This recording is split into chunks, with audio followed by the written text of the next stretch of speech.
Muy buenas a todos, ¿qué tal estáis? Soy Miguel Cañadas del departamento preventa de Basics y bueno, estamos en el segundo episodio de la guía de utilización del orquestador SOAX en su versión 6.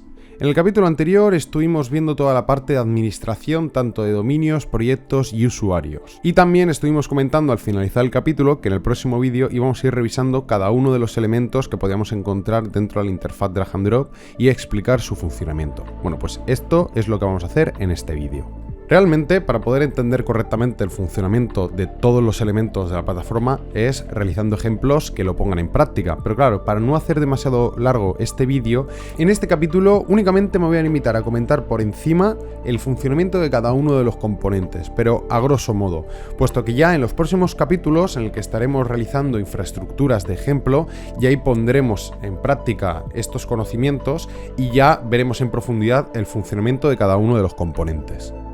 Bueno, pues para poder comenzar con el tutorial, yo lo que he hecho es abrirme un proyecto de prueba que tenía dentro de mi dominio de preventa y nos va a servir para poder identificar cada uno de los elementos que podemos desplegar dentro de nuestro Virtual Data Center. Bueno, pues a continuación vamos a ir viendo cada uno de los apartados y elementos que se encuentran dentro de la interfaz drag and drop.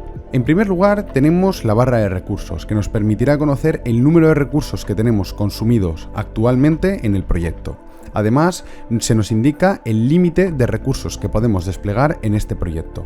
Si ponemos el cursor encima de alguno de los recursos, nos permitirá saber el porcentaje del total consumido. Si hacemos clic sobre el botón de refresco, podremos actualizar los contadores de los recursos. En caso de querer conocer con mayor profundidad estos datos, podremos hacer clic sobre el icono más, que nos redirigirá automáticamente a la ventana de límites.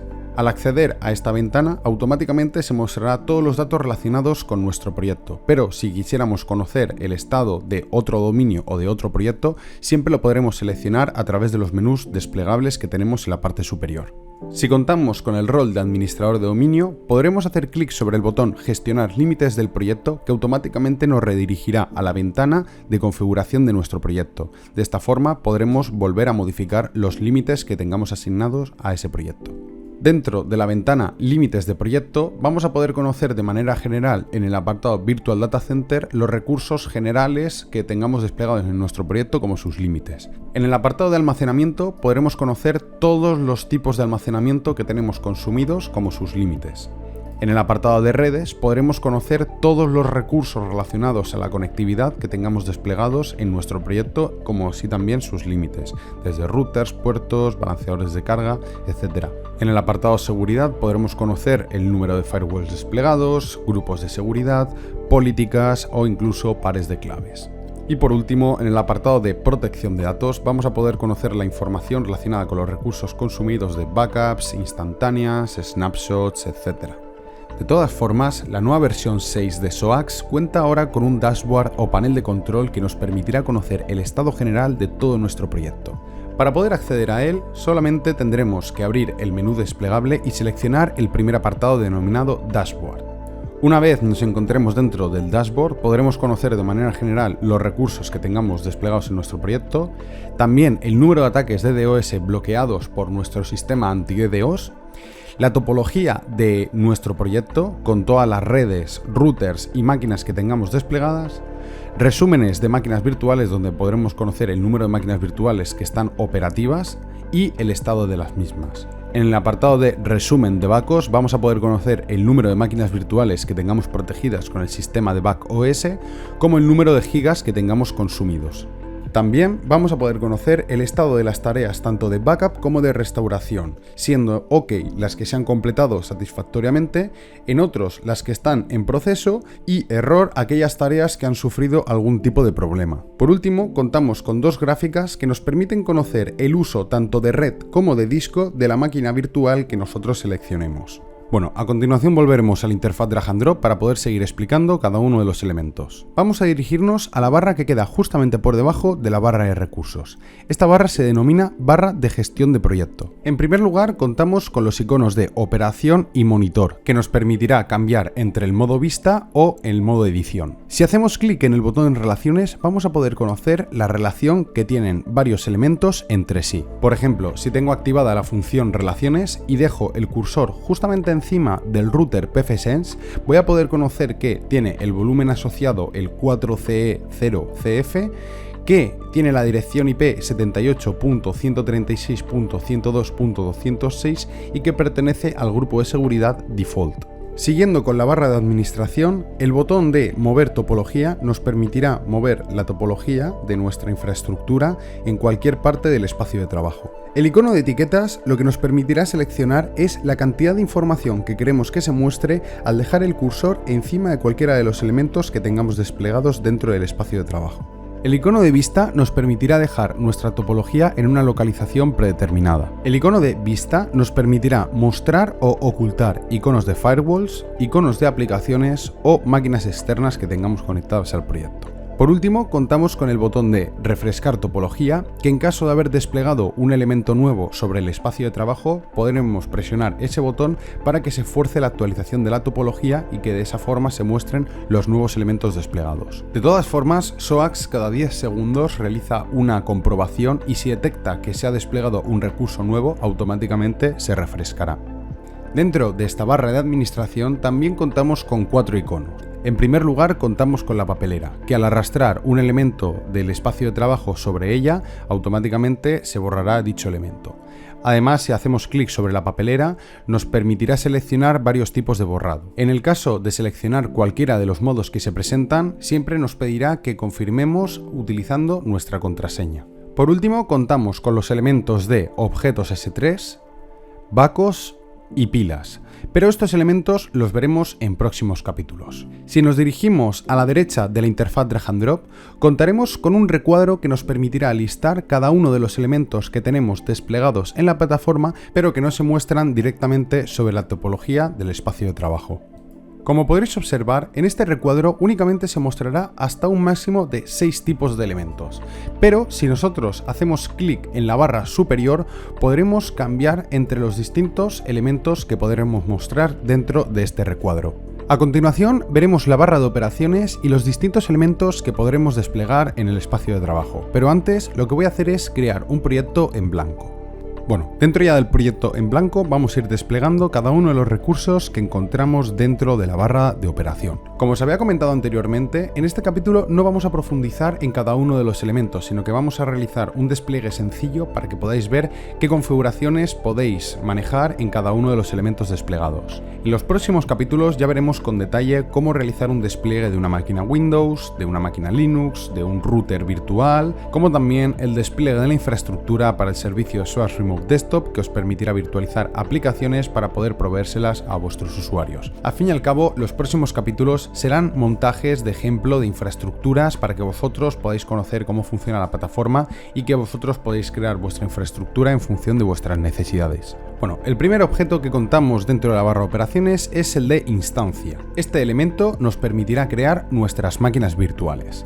Para poder crear una nueva, basta con arrastrar el icono instancia sobre el recuadro nuevo situado en el espacio de trabajo. En ese momento se abrirá un asistente de creación de nueva instancia. En primer lugar, nos pedirá un nombre para la instancia y el número de instancias que queramos crear, por si en vez de desplegar una queremos desplegar 5 con las mismas configuraciones, pues únicamente lo tendremos que indicar aquí abajo. En el apartado de origen vamos a poder seleccionar el origen del arranque de la instancia. Para ello tenemos 3 tipos. En primer lugar, arrancar desde un volumen que tengamos dentro de la plataforma y que cuente con una imagen de sistema operativo.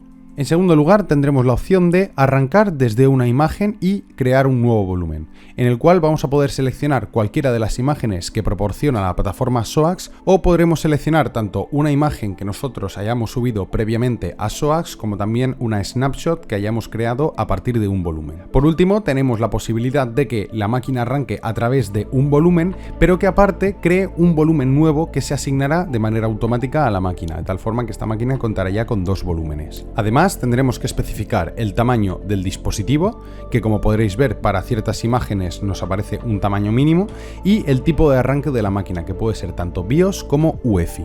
Si nos dirigimos al siguiente apartado, el de sabor, vamos a poder configurar las especificaciones de nuestra máquina. En primer lugar, en el apartado de zona, vamos a poder seleccionar en qué cloud se va a desplegar esta máquina. Y en prestaciones se podrá seleccionar qué prestaciones van a tener tanto las Virtual CPUs como la RAM. De todos modos, estas dos opciones de momento no están disponibles porque no contamos ni con distintas zonas ni con distintos tipos de CPUs y de memoria RAM. Pero esta característica está preparada puesto que tenemos pensado en un futuro tener habilitada estas opciones. En el apartado de Virtual CPU y RAM, tal y como se indica, vamos a poder seleccionar qué cantidad de Virtual CPUs y cantidad de memoria RAM que tendrá la máquina. Por último, contamos con un elemento denominado sabor. Realmente el sabor significa la combinación de recursos de Virtual CPU con gigas de RAM. Por ejemplo, un Virtual CPU con 2 GB de RAM equivale al sabor v.small. Si nosotros ahora cogemos el sabor v.large, vamos a poder ver que automáticamente se asignan 4 Virtual CPU y 8 GB de RAM. Como podréis ver, de manera bidireccional, da igual si cambiamos nosotros los recursos de Virtual CPU como de RAM, como si nosotros cambiamos el sabor, ya que de manera automática se asignan en función de uno y otro. Si nos dirigimos al apartado de la derecha, contaremos con una gráfica que nos indica cuántos recursos vamos a consumir en el momento en el que desplegamos la máquina y cuál es el total de recursos que tenemos disponibles para este proyecto. En caso de seleccionar unos recursos que superen el límite estipulado para este proyecto, no nos dejará crear la instancia y por tanto los administradores de dominio tendrán que subir los límites dentro de la configuración del proyecto. Si nos dirigimos al apartado de redes, vamos a poder seleccionar la red a la cual estará conectada la nueva instancia. Aquí podremos también seleccionar la subred y la IP, que puede ser mediante DHCP, es decir, dejar que la red le asigne una dirección IPv4 a la máquina de manera automática, o en su defecto nosotros podremos seleccionar una IP de manera manual. En el apartado de seguridad vamos a poder seleccionar tanto el grupo de seguridad que va a tener asociado la nueva instancia, como también si queremos asignarle un par de claves a la máquina. De todos modos, estos dos elementos los explicaremos más adelante. El siguiente apartado es el de configuración, en el cual vamos a poder tanto escribir un script o importar uno en formato TXT en Ansible para poder automatizar ciertos procesos a la hora de desplegar la máquina. Luego, en el apartado de metadatos podemos indicar un metadato para la máquina, de esa forma podremos identificarla más fácilmente. Y por último, en el apartado de resumen, veremos todas las configuraciones que se aplicarán a la hora de desplegar la máquina. El siguiente apartado es el de volúmenes. Si nosotros cogemos el icono de volumen y lo desplegamos directamente sobre el espacio de trabajo, se nos abrirá un asistente que nos permitirá modificar las siguientes configuraciones. En primer lugar, podremos cambiar el nombre del nuevo volumen, como también indicar su origen, que podemos seleccionar entre un volumen vacío o que el volumen se monte a partir de una imagen, que puede ser tanto del catálogo de imágenes de SOAX como de una imagen que nosotros hayamos importado anteriormente. En tipo de volumen tendremos que seleccionar si es un volumen normal, CEF o un CEF cifrado. En tamaño de volumen especificaremos el tamaño del nuevo volumen y en zona de disponibilidad, como os había comentado anteriormente, solo contamos con una, que es Nova. Luego, por último, podremos agregar una descripción a este nuevo volumen.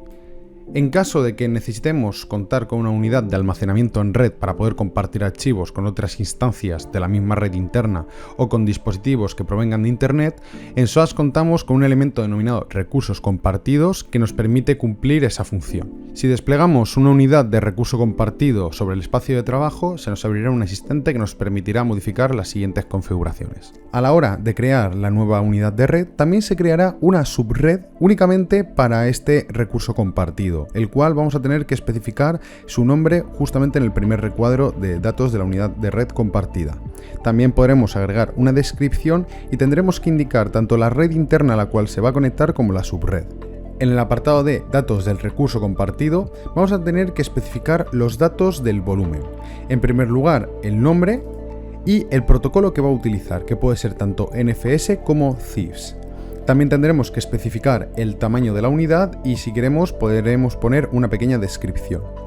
En el apartado de tipo de recurso compartido, grupo compartido y zona de disponibilidad lo dejaremos por defecto, puesto que las opciones que ahora ofrece la plataforma no nos dejan modificarlas. También vamos a poder especificar metadatos para la nueva unidad de red.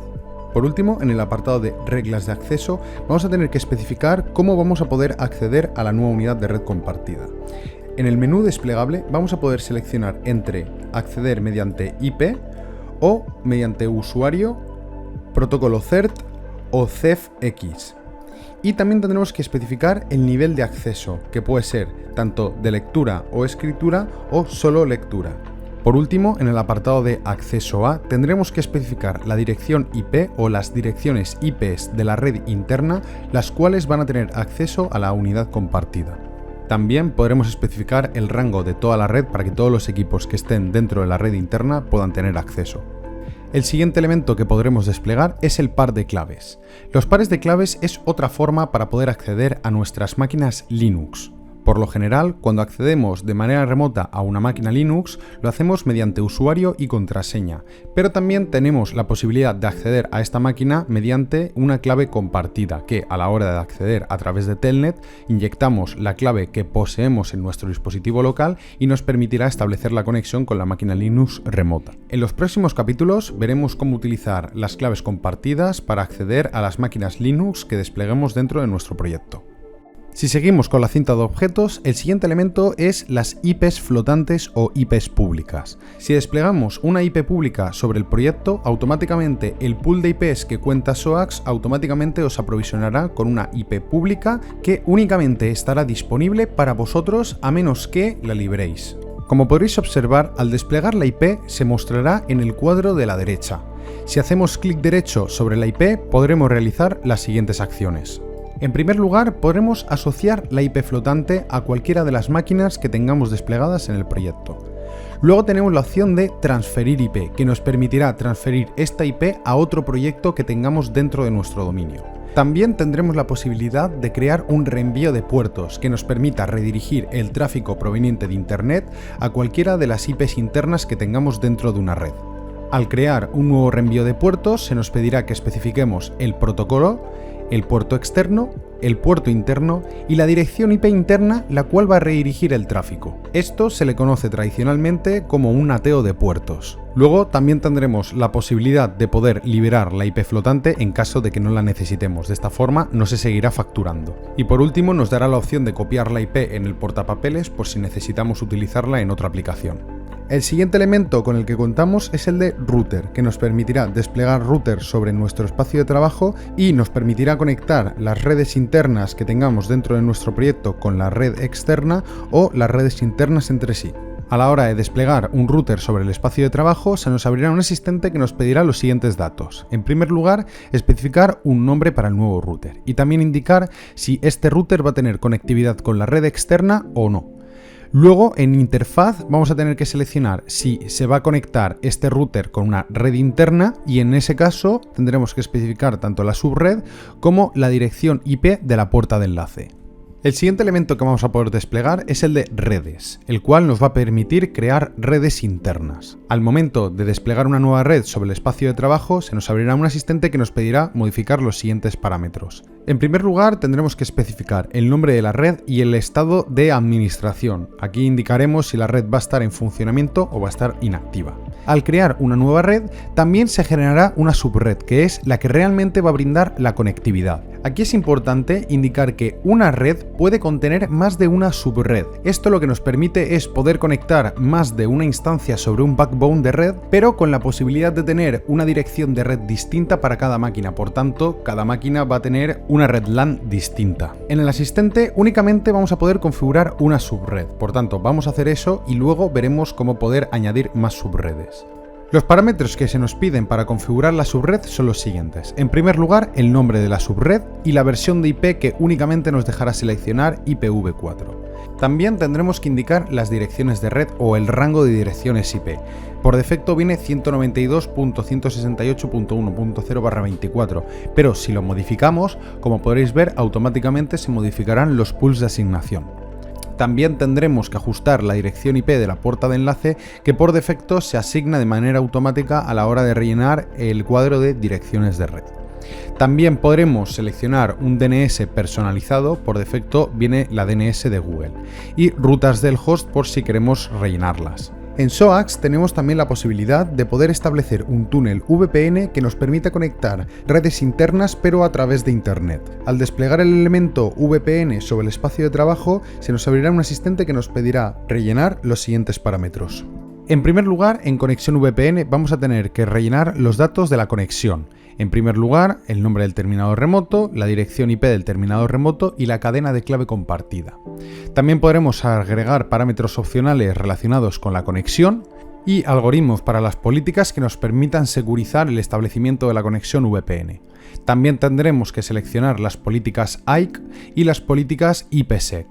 Luego tendremos que seleccionar el router el cual realizará esta conexión VPN y por último tendremos que seleccionar las redes internas que se encuentran tanto internamente en SOAX como externamente fuera de SOAX. En próximos capítulos veremos cómo podemos establecer una conexión VPN IPsec utilizando los elementos de la plataforma SOAX. El siguiente elemento que veremos es el de imágenes. Si nosotros arrastramos el icono del CD-ROM sobre el espacio de trabajo, se nos abrirá un asistente que nos permitirá subir nuestras propias imágenes de sistema operativo. Aquí podremos seleccionar tanto el nombre de la imagen que vamos a subir y una pequeña descripción.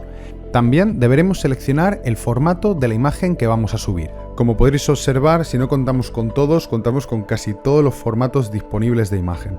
Luego también es necesario especificar cuál es el mínimo valor de RAM y el mínimo valor de disco que necesita esta imagen para que pueda funcionar correctamente. De esta forma, a la hora de desplegarlo mediante el modo instancia, no nos dejará ingresar un valor menor al que aquí hayamos especificado. Acto seguido vamos a tener que especificar el origen de la imagen, que puede ser un archivo de imagen que podemos cargar desde nuestro propio equipo o desde una ubicación que nosotros tengamos, que tendremos que agregar exactamente la dirección URL de donde va a descargar la imagen. Por último, tendremos que seleccionar si queremos que nuestra imagen esté protegida para que no pueda ser modificada, también si queremos registrar esta imagen en caso de que sea un Windows, y por último deberemos especificar si va a tener arranque UEFI esta imagen, sobre todo si estamos hablando de nuevas versiones de Windows. En caso de que vayamos a realizar una migración de una máquina Windows a SOAX, es muy importante que instalemos previamente los controladores Virtio. Estos controladores permiten virtualizar la tarjeta de red y los controladores de disco. Por tanto, si no instalamos estos controladores, a la hora de arrancar la máquina dentro de SOAX no va a funcionar. El manual de instalación de los controladores Virtio lo podréis encontrar dentro de la wiki de OASICS. En caso de que vayamos a ejecutar servicios de bases de datos que van a tener gran cantidad de consultas o servicios web que exactamente van a tener una gran cantidad de tráfico, podemos desplegar sobre nuestro proyecto un balanceador de carga. Al desplegarlo sobre el espacio de trabajo, se nos abrirá un asistente que nos pedirá rellenar los siguientes parámetros. En primer lugar, deberemos especificar los datos del balanceador, como el nombre, la descripción, la subred al cual va a ir conectado el balanceador y el estado de administración, que como podréis ver puede estar activo o inactivo. El siguiente apartado son los datos del listener, que es el elemento encargado de escuchar todas las peticiones entrantes. Aquí vamos a tener que rellenar un nombre, el límite de conexiones, que si lo dejamos en -1 no va a limitar ninguna conexión, por tanto todas las peticiones entrantes las va a procesar. También tendremos que seleccionar el protocolo que va a utilizar, que puede ser mediante HTTP, HTTPS o TCP, y el protocolo del puerto. También tendremos que seleccionar el estado de administración y una pequeña descripción por si queremos identificar el listener. En los datos del pool vamos a tener que seleccionar también un nombre, el estado de administración y el método de balanceo, que puede ser mediante round robin, list connections o source IP. También podremos agregar una breve descripción y indicar la persistencia de la sesión, que puede ser que la sesión no sea persistente o que pueda utilizar el protocolo Source IP, HTTP Cookie o App Cookie. En los datos del monitor que comprobará la conexión podremos rellenar los siguientes parámetros: el tiempo de demora, el tiempo de espera y el número de reintentos de conexión. También podremos seleccionar el estado de administración y el tipo o protocolo que va a utilizar para realizar el monitoreo, que puede ser a través del protocolo PING, del protocolo TCP o el protocolo HTTP. Por último, en el apartado de datos de los miembros vamos a tener que seleccionar las máquinas que van a estar conectadas al balanceador de carga. En primer lugar, deberemos seleccionar el protocolo del balanceo y el peso. El peso nos permitirá indicar la carga que va a recibir cada uno de los miembros. ¿Qué quiere decir esto? Bueno, pues que si tenemos dos miembros, es decir, dos máquinas, ambos con un peso de 1, la mitad de las peticiones irán para una máquina y la otra mitad para la otra máquina. Pero podemos cambiar este peso para hacer que una de las máquinas máquina reciba el 33% de las cargas o de las peticiones y el otro el 25% de las peticiones. Por último, para poder seleccionar las máquinas que van a ir conectadas al balanceador de carga, tendremos que arrastrar las que están dentro del recuadro disponibles al cuadro de seleccionados. Los siguientes elementos nos van a permitir poder securizar las conexiones que se realicen a nuestra red y por tanto a nuestras máquinas. Pero únicamente de estos dos elementos que son los grupos de seguridad y el firewall, vamos a ver los grupos de seguridad, puesto que el firewall es una característica que está quedando depreciada y por tanto se sustituyó por los grupos de seguridad. La razón es muy sencilla, básicamente porque el firewall directamente actúa sobre los routers que tengamos desplegados en la plataforma. Por tanto, todas las reglas que nosotros apliquemos al firewall van a ir aplicadas a todas las máquinas que tengamos desplegadas dentro de una red interna. Esto a veces puede suponer un problema, porque a lo mejor tenemos máquinas dentro de una red que no necesitan o que no deben tener las mismas reglas de seguridad que otras máquinas que tengamos dentro de la misma red. Por tanto, los grupos de seguridad vinieron a suplir esta necesidad. Un grupo de seguridad es una etiqueta que tiene incrustada una serie de reglas de conectividad, tanto de entrada como de salida, y que, a diferencia del firewall que se asocia a un router, los grupos de seguridad se asocian directamente sobre las máquinas virtuales. Esto nos permite que, para varias máquinas conectadas dentro de una misma red interna, que puedan tener reglas de conectividad distintas. Para poder crear un nuevo grupo de seguridad, basta con arrastrar el icono de grupos de seguridad sobre el espacio de trabajo. En ese momento se nos pedirá que indiquemos tanto un nombre como una descripción para el nuevo grupo de seguridad. Una vez creado el grupo de seguridad, aparecerá sobre el recuadro de la derecha en el apartado Seguridad. Si hacemos clic derecho sobre el nuevo grupo de seguridad, nos aparecerá la opción de Gestionar reglas. Si hacemos clic en ese icono, podremos ver todas las reglas que tiene aplicadas. Por lo general, cuando creamos un grupo de seguridad, viene con una serie de reglas preconfiguradas, que normalmente suelen ser de permisión de salida, es decir, para poder consultar datos a Internet. Para poder crear nuevas reglas de conectividad, bastará con pulsar sobre el botón Crear regla. En ese momento nos aparecerá un asistente en el cual tendremos que indicar el tipo de regla. Entre ellas podremos seleccionar una regla TCP a medida, como todos los TCPs, al igual que con los ICMP o UDP, pero también tenemos otros protocolos como por ejemplo el DNS, HTTP, IMAP, SQL, POP3, etc. Si creamos una regla a medida, nos pedirá la dirección de la conexión, que puede ser tanto entrante como saliente.